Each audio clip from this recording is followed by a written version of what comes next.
Rakyat diprank pemerintah. Bingung masyarakat di balik diksi perang damai Corona Jokowi. Jokowi lagi-lagi mengeluarkan pernyataan kontroversi di tengah situasi penanganan COVID-19 ini. Dan entah sampai kapan blunder-blunder seperti ini akan terus ditampakkan oleh pemerintah.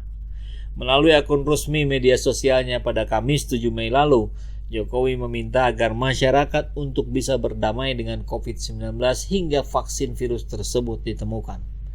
Jokowi menyadari perang melawan virus yang telah menjadi pandemi dunia itu harus diikuti dengan perekonomian yang berjalan.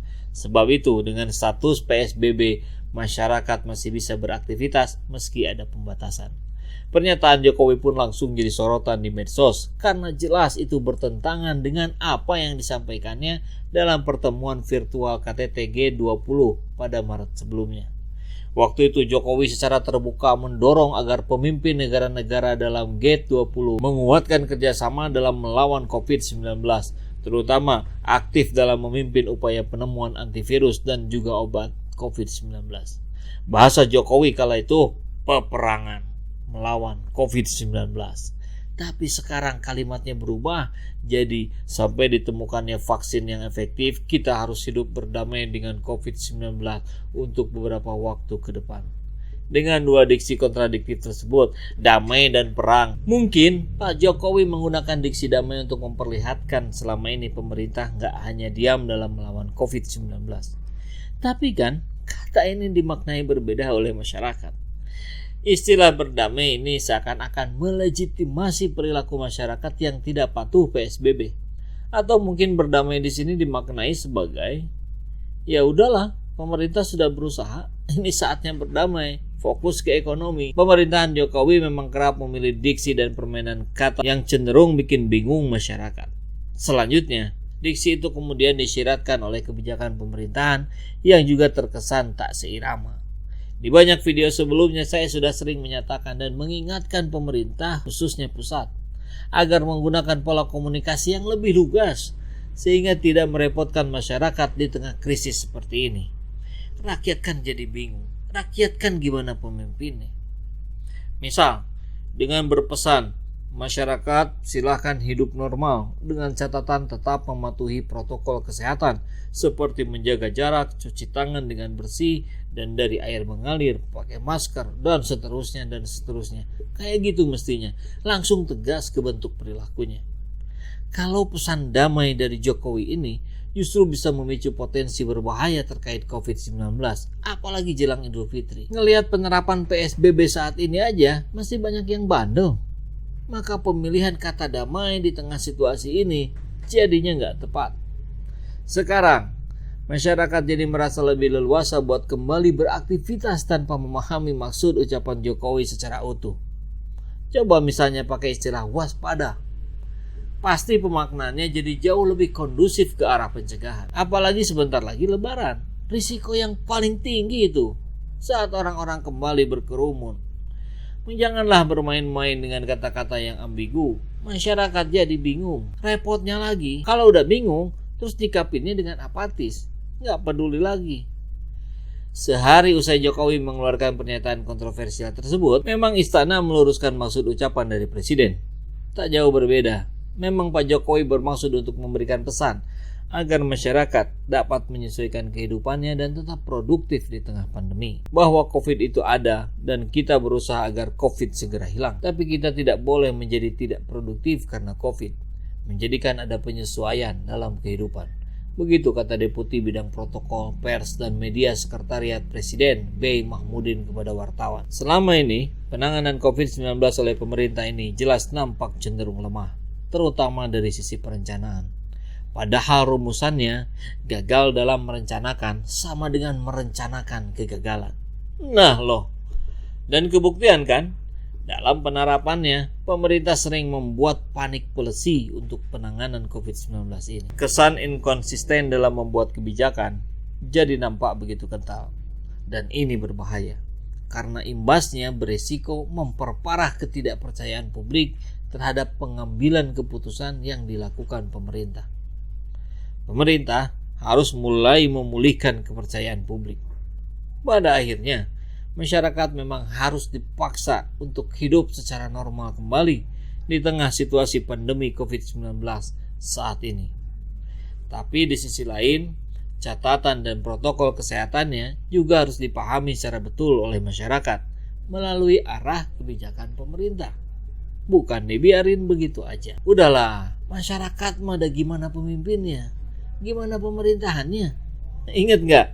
Orang-orang Indonesia yang biasa nyampah di mana aja, kalau ke Singapura atau ke Jerman berubah tuh, jadi nggak nyampah di mana aja. Kenapa coba? Ya karena aturan dari pemerintahnya jelas, sanksinya jelas, gitu loh. Terus kenapa Indonesia nggak kayak Singapura atau Jerman? Saya kira kembali ke bahasan awal tadi, salah satunya karena inkonsistensi ini. Ini bahaya kalau nantinya berlanjut jadi konsisten dengan ketidakkonsistenannya. Waduh, seperti info terbaru dari Kemenko Perekonomian yang bilang tengah melakukan kajian skema pembukaan kegiatan ekonomi mulai Juni. Foto paparan kajian itu beredar di medsos dengan beberapa tahapan untuk kegiatan perekonomian selama Juni ke Juli. Diprediksi juga seluruh kegiatan ekonomi akan dapat berjalan normal pada akhir Juli atau awal Agustus. Kemenko Perekonomian sendiri telah mengonfirmasi kebenaran kajian tersebut. Namun ditegaskan, itu masih kajian mula dan belum matang. Nah loh, belum matang kok udah bocor ke publik? Ya, dimaknai secara berbeda lagi dong sama masyarakat. Repot lagi dong pemerintah. Aduh. Kembali ke soal diksi berdamai. Coba, apa yang terlintas di kepala Anda? Apa yang terbayang itu aparat yang tiba-tiba, entah dari mana munculnya, tahu-tahu ada di perempatan ketika melihat seseorang melanggar lalu lintas. Kemudian si pelanggar itu ngajak berdamai. Peace. Ketika Pak Jokowi mengajak kita semua, rakyatnya untuk berdamai dengan corona, apakah maksudnya berdamai dalam konsep yang sama dengan berdamai yang berhubungan dengan aparat barusan? Tentu tidak kan.